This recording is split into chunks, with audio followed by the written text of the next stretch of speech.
जय Hind and hello guys, स्वागत है आपका आपके अपने YouTube चैनल ज्ञानदेह होस्ट में। और इस वीडियो में मैं आपको बताने वाला हूं dedicated freight corridor corporation of India limited यानी कि DFCCIL रिक्रूटमेंट 2025 ऑनलाइन फॉर्म के बारे में, जहां पर आपको लास्ट डेट अपडेट के साथ में फॉर्म को कैसे भरना है उसके बारे में संपूर्ण जानकारी दी जाएगी। और जो आपके सामने इस फॉर्म को भरने में प्रॉब्लम आ रही है उन सभी का सोल्यूशन भी आपको इस वीडियो के अंदर दिया जाएगा, इसलिए आपको वीडियो को पूरा देखना है। और ये स्पेशली आपके लिए वीडियो इसीलिए बनाई जा रही है ताकि जब आप कमेंट के माध्यम से अपनी प्रॉब्लम बताते हैं तो एक एक करके सभी कमेंट का आंसर करना पॉसिबल नहीं हो पाता, तो मुझे लगा कि क्यों ना एक स्पेशल वीडियो बनाई जाए जहां पर आपको सभी प्रॉब्लम के सॉल्यूशन का जो प्रॉब्लम का सॉल्यूशन है वो दिया जाए और अच्छे से आपको बताया जाए। तो वीडियो को आपको पूरा देखना है और अगर उसके बाद भी कोई सवाल कोई डाउट रह जाए तो आप कमेंट के माध्यम से पूछ लेना।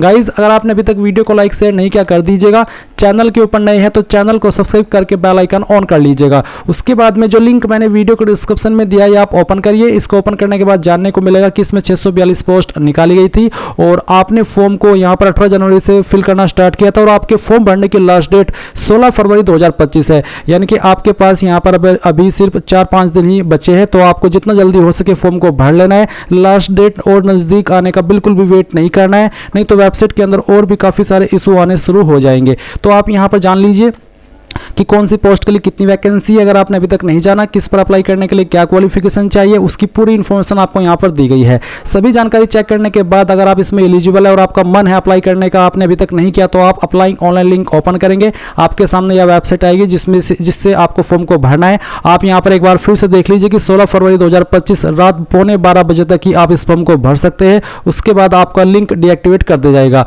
अब आप यहाँ पर आइए और इसमें रजिस्टर इसके ऊपर क्लिक कीजिए। अब गाइज आपके सामने इस तरह का इंटरफेस आएगा जहां पर आपको ब्राउजर रिकमेंड किए जाएंगे। आप यहां पर इसको क्लोज कर दीजिए और क्लोज करने के बाद अब आप आपकी जानकारी भरेंगे। सबसे पहले पोस्ट नेम के अंदर आपको आपकी पोस्ट सिलेक्ट कर लेनी है। अगर आप MTS पर अप्लाई कर रहे हैं तो आपको लास्ट वाली पोस्ट सिलेक्ट कर लेनी है। उसके बाद में आपको आपका पूरा नाम 10th के सर्टिफिकेट के अकॉर्डिंग यहाँ पर भरना होगा। फिर आपको आपका मोबाइल नंबर डालना है। मोबाइल नंबर को दोबारा डाल करके आप वेरीफाई कर देंगे। अल्टरनेट नंबर के अंदर कोई आप अगर अन्य नंबर देना चाहते तो दे देंगे, नहीं तो आप चाहे तो इस ऑप्शन को खाली भी छोड़ सकते हैं। फिर आप आपका ईमेल एड्रेस डालेंगे। ईमेल एड्रेस को दोबारा डाल करके वेरीफाई करेंगे।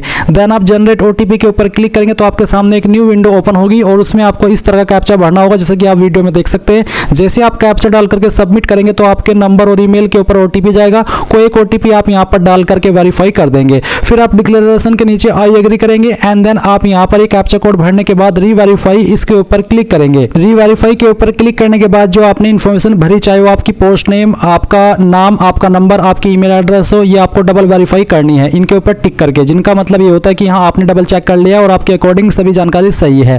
फिर आप सबमिट करेंगे, यहाँ से आई एग्री कर देंगे और फिर आप यहाँ पर एक बार ओके कर देंगे। ओके करने के बाद आप देखेंगे कि जो आपका रजिस्ट्रेशन है वो हो चुका है। अभी आप यहाँ से इसको क्लोज कीजिए और क्लोज करने के बाद आप गो टू एप्लीकेशन इसके ऊपर क्लिक करेंगे। देन आपके सामने इस तरह से प्रोसेसिंग होगी जहाँ पर आपको ब्राउजर रिकमेंड किए जाएंगे, तो आप इसको होने दीजिएगा और फिर जैसे ये कंप्लीट हो जाए तो आप इसको यहाँ से क्लोज करिएगा। क्लोज करने के बाद अब आपकी कुछ अन्य जानकारी यहाँ पर भरेंगे, जैसे कि गाइज यहाँ पर आपको आपका जेंडर बताना है, मेल, फीमेल या ट्रांसजेंडर। उसके बाद में जो आपकी डेट ऑफ बर्थ है वो आप यहाँ पर कैलेंडर के ऊपर क्लिक करके सेलेक्ट करेंगे, ईयर, मंथ और उसके बाद में डे। देन आप नेशनलिटी में a citizen of India select कर लेंगे। फिर आती है आपकी रिजर्वेशन कैटेगरी, तो आप यहाँ पर इसमें जो भी आपकी कास्ट कैटेगरी है, general, EWS, OBC, SC, ST जो भी है वो आप सिलेक्ट कर लेंगे। वैसे तो मैं OBC में आता हूँ बट मैं इस फॉर्म को डेमो के लिए भरा हूँ तो यहाँ पर मैं SC सेलेक्ट कर लेता हूँ ताकि कोई फीस पे ना करनी पड़े और मैं आपको पूरा प्रोसेस दिखा पाऊँ, क्योंकि SC ST के लिए कोई फीस नहीं है। फिर पर्सनल डिटेल में आप यहाँ पर देखेंगे फादर नेम और मदर नेम, तो जो भी आपके पिता का नाम है और जो आपके माता का नाम है वो आप यहाँ पर 10th के सर्टिफिकेट के अकॉर्डिंग भर देंगे। फिर गाइज यहाँ पर आपको आपका मैरिटल स्टेटस बताना है, married, unmarried, window, widower, divorce, judicially separated, तो जो भी आपका स्टेटस है वो आप सिलेक्ट कर लीजिएगा। उसके बाद में जो आपका रिलीजन है वो रिलीजन आप यहाँ पर सिलेक्ट कर लेंगे और फिर आप थोड़ा सा नीचे आएंगे तो आप यहाँ पर देखेंगे मार्क्स ऑफ आइडेंटिफिकेशन, आपकी बॉडी के ऊपर वो निशान जिससे आपकी बॉडी की पहचान होती है। ये निशान आपकी बॉडी के ऊपर कहीं पर भी हो सकता है। अगर आपकी बॉडी के ऊपर कोई ऐसा निशान है तो लिख दे, नहीं तो आप यहाँ पर नो मार्क लिख दीजिएगा। इसके बाद गाइज आपको यहाँ पर टेस्ट सेंटर की प्रेफरेंस देनी है। तो पहले तो आप चॉइस देंगे कि कौन से स्टेट के अंदर आप रखना चाहते हैं, फिर उसकी किस सिटी को आप एग्जाम सेंटर की प्रेफरेंस बनाना चाहते हैं अपने लिए, वो आप सिलेक्ट कर लेंगे। तो इस तरह से आप चाहे तो स्टेट में सभी में एक ही सिलेक्ट कर सकते हैं, बट जो सिटी है वो अलग अलग होनी चाहिए। तो यहाँ पर इस तरह से आपकी चॉइस के अकॉर्डिंग आप इनको प्रेफरेंस के रूप में दे देंगे और ये देने के बाद में यहाँ पर उसकी सिटी को सिलेक्ट कर लेंगे। इसके बाद नीचे आएंगे टेस्ट सिटी फॉर स्टेज 2। तो अभी जो आपने एग्जाम सिटी की प्रेफरेंस दी वो पहली स्टेज के एग्जाम के लिए थी, अभी आप सेकंड स्टेज की जो एग्जाम सिटी प्रेफरेंस है वो देंगे। तो पहली चॉइस सेलेक्ट कर लेंगे, फिर यहाँ पर सेकंड चॉइस और उसके बाद में थर्ड चॉइस, एंड देन नीचे आएंगे और यहाँ पर कुछ सवालों के आंसर करेंगे, जैसे कि क्या आप विकलांग है और आपकी विकलांगता 40% है उससे ज़्यादा है, अगर हाँ तो यस, नहीं तो आप नो करेंगे। फिर आप क्या एक्स सर्विसमैन है, अगर है तो आप यस करिएगा, नहीं तो आपको इस ऑप्शन में नो करना है। अगर आप DFCCIL के एम्प्लॉयर रेगुलर जो ऑलरेडी काम कर रहे हैं, डिपार्टमेंटल कैंडिडेट जिनको आप कहते हैं, अगर है तो यस कर दे, नहीं तो आपको इस ऑप्शन में नो करना है और सेव एंड नेक्स्ट के ऊपर क्लिक करना है। अब आपके सामने यहाँ पर कॉरेस्पॉन्डेंस एड्रेस यानी कि प्रेजेंट एड्रेस की जानकारी आती है। तो जो आपका एड्रेस है वो भरेंगे लाइन फर्स्ट 2 के अंदर, उसके बाद में जो आपकी कंट्री है वो सिलेक्ट कर लेंगे, फिर यहाँ से जो आपकी स्टेट है वो आप सिलेक्ट कर लेंगे। स्टेट सिलेक्ट करने के बाद में आप यहाँ पर आपकी डिस्ट्रिक्ट भी सिलेक्ट कर लेंगे और फिर जो आपका पिन कोड है वो भी आपको यहाँ पर डाल देना है। अब अगर आपका परमानेंट एड्रेस और प्रेजेंट एड्रेस सेम है तो आप यहाँ पर यस कर दीजिए, और अगर अलग अलग है तो अनटिक करके अलग से आप यहाँ पर अपना परमानेंट एड्रेस भर सकते हैं। उसके बाद आप सेव एंड नेक्स्ट इसके ऊपर क्लिक करेंगे। नाउ गाइस आपके सामने यहाँ पर क्वालिफिकेशन की जानकारी आ चुकी है। तो सबसे पहले आप 10th की इन्फॉर्मेशन भरेंगे। तो यहाँ पर name of the board council के अंदर आप बताएंगे कि आपने किस बोर्ड से आपकी 10वीं की है, उसका नाम आपको देना होगा, किस साल के अंदर पास कर ली थी वो साल सेलेक्ट कर लेंगे। इंस्टीट्यूट नेम के अंदर आपको आपके स्कूल कॉलेज का नाम देना है जहाँ से भी आपने आपकी 10वीं पास की है, पूरा नाम आप यहाँ पर डाल दीजिएगा।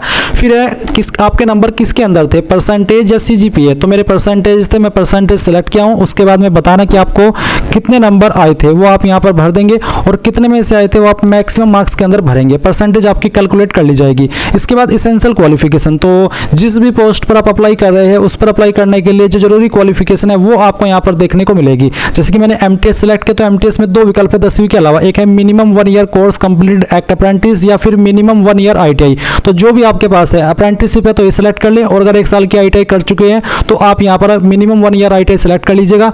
उसके बाद में ड्यूरेशन ऑफ ITI सेलेक्ट कर लीजिए, 1 ईयर हो चुकी है या फिर मोर देन 1 ईयर। अगर आप 2 साल की किए हो, कंप्लीट कर चुके हो, या 1 साल से ज़्यादा हो चुका है तो आप मोर देन 1 ईयर सेलेक्ट कर लें, या फिर अभी आपका 1 ईयर ही हुआ है तो आप 1 ईयर सेलेक्ट कर सकते हैं। मोस्टली कैंडिडेट ऐसे होंगे जिन्होंने 1 से ज़्यादा साल की कंप्लीट कर ली होगी, तो यहाँ पर मोर देन 1 ईयर सेलेक्ट कर सकते हैं। फिर आपको यहाँ पर बताना कि कहाँ से आपने आपकी जो ITI है वो की है, उस इंस्टीट्यूट का नाम देना होगा। इसके बाद आप यहाँ पर देखेंगे यूनिवर्सिटी नेम। तो बेसिकली जो आपकी ITI है इसके ऊपर यूनिवर्सिटी एप्लीकेबल वैसे तो नहीं होती, पर आप यहाँ पर यूनिवर्सिटी नेम के अंदर ये बता सकते हैं कि आपकी ITI SCVT के द्वारा है या फिर NCVT के द्वारा है। तो जिसके द्वारा भी है उसी यूनिवर्सिटी का नाम आप यहाँ पर दे देंगे। उसके बाद में डेट ऑफ पासिंग कंप्लीशन, कब आपने पास कर ली थी वो आप यहाँ पर बताएंगे।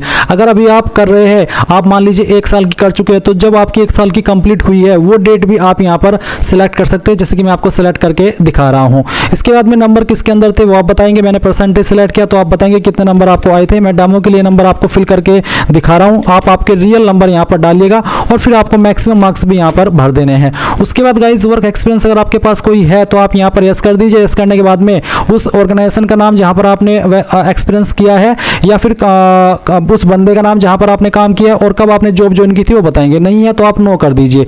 इसके बाद आप सेव एंड नेक्स्ट इसके ऊपर क्लिक करेंगे। अब आपके सामने डॉक्यूमेंट एंड पेमेंट का सेक्शन आएगा। अभी आप फोटो अपलोड करेंगे, फोटो कैसा हो जान लीजिए। फोटो का बैकग्राउंड आपका व्हाइट होना चाहिए, साइज 50 से 80 KB के बीच में होना चाहिए, फॉर्मेट JPEG या फिर JPG का।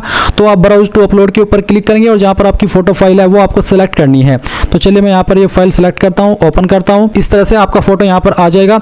आप इसको क्लोज कीजिए और व्यू अपलोडेड फोटो के ऊपर क्लिक करके व्यू कर लीजिए। फिर आप यहाँ पर आपका सिग्नेचर अपलोड करेंगे। इसका साइज भी 50 से 80 KB के बीच में रखा है। तो जहाँ पर फाइल है साइन की सेलेक्ट कीजिए, ओपन कीजिए और इसको क्लोज कीजिए और व्यू भी कर लीजिए, क्योंकि व्यू करना अनिवार्य है। उसके बाद आप यहाँ पर बाएं अंगूठे का निशान अपलोड करेंगे, लेफ्ट थंब इंप्रेशन। तो जो भी आपका बाएं अंगूठे का निशान है वो आप अपलोड कर दीजिए। ब्राउज टू अपलोड के ऊपर क्लिक कीजिए, जहाँ पर आपका थंब इंप्रेशन है वो आप यहाँ से सिलेक्ट कर लीजिए। इस तरह से सिलेक्ट करेंगे, ओपन करेंगे। आपका यहाँ पर साइज अगर दिए गए साइज के अंदर नहीं होगा तो फाइल अपलोड नहीं हो पाएगी। तो बेसिकली आपको यहाँ पर सही साइज का ही जो थंब इंप्रेशन है वो अपलोड करना है। तो गाइज बेसिकली आपकी फाइल का साइज 20 से 100 KB के बीच में रहना चाहिए। तो यहाँ पर आप फाइल सेलेक्ट करिए, क्लोज कर दीजिए और व्यू के ऊपर क्लिक करके इसको व्यू भी कर लीजिए। फिर आप 10th का सर्टिफिकेट या मार्कशीट अपलोड करेंगे, जहाँ पर भी फाइल है वो आप सेलेक्ट कर लीजिए। ये PDF फॉर्मेट में भी अपलोड हो जाएगी और इमेज फॉर्मेट में भी अपलोड हो जाएगी। तो आप इसको यहाँ पर इस तरह से अपलोड कर देंगे। फिर यहाँ पर जैसे ये फाइल आपकी अपलोड हो जाए आप इसको क्लोज करेंगे, व्यू के ऊपर क्लिक करके व्यू कर लेंगे and then essential qualification certificate, जिसमें कि अगर आप एग्जीक्यूटिव की पोस्ट पर अप्लाई करें तो एग्जीक्यूटिव के जो सर्टिफिकेट है वो आप अपलोड करेंगे, या फिर अगर आप आईटीआई की जानकारी भरे या अप्रेंटिसशिप की जानकारी भरे है तो जो उसका सर्टिफिकेट है वो आपको अपलोड करना है। तो मैं डेमो के लिए भरा हूं तो मैंने यहाँ पर रैंडम फाइल ही अपलोड कर दी है इस तरह से। और इसके बाद में गाइज आप यहाँ पर कास्ट सर्टिफिकेट अपलोड करेंगे। तो अगर आप SC ST OBC है तो आप कास्ट सर्टिफिकेट अपलोड करेंगे। आपको बोले OBC NCL candidate please recent OBC NCL certificate in prescribed format, SC ST candidate please upload caste certificate in prescribed format. तो बेसिकली लेटेस्ट सर्टिफिकेट ही आपको अपलोड करना है और सेंट्रल का आपका सर्टिफिकेट बना होना चाहिए। तो जो भी आपकी फाइल है सर्टिफिकेट की वो आप यहाँ पर सिलेक्ट कर लीजिएगा। तो जैसे कि मैंने कहा मैं डेमो के लिए भर रहा हूँ तो मैं यहाँ पर एक रैंडम फाइल ही अपलोड कर दिया हूँ। अभी आप नीचे की तरफ आएंगे, डिक्लेरेशन के ऊपर टिक करेंगे। इनके ऊपर टिक करने का मतलब है कि आपने सभी जानकारी को अग्री किया है। ये कैप्चा कोड डालेंगे, प्रीव्यू के ऊपर क्लिक करके जो जानकारी भरी है उसको एक बार फिर से चेक कर लेंगे। जब आपको लगे कि सभी जानकारी सही है तो ही आप यहाँ पर सबमिट कीजिएगा। अब आप यहाँ पर देख सकते हैं your application form has been submitted successfully. आप यहाँ से इसको क्लोज कर दीजिए और प्रिंट के ऊपर क्लिक करके अगर आपके पास अभी प्रिंटर नहीं है तो इसको PDF के रूप में सेव कर लीजिए और बाद में आप इसको प्रिंट करा लीजिएगा। तो इस तरह से गाइज आप लोग DFCCIL MTS एंड जो आपके एग्जीक्यूटिव की पोस्ट है इसका फॉर्म भर पाएंगे। आपको मैंने पूरी जानकारी यहाँ पर दे दी है। आई होप आपको यहाँ पर सभी जानकारी समझ में आ गई होगी। कोई सवाल कोई डाउट रह गया हो किसी भी जानकारी को लेकर के तो आप कमेंट के माध्यम से पूछ लीजिएगा। Thanks for watching. जय हिंद।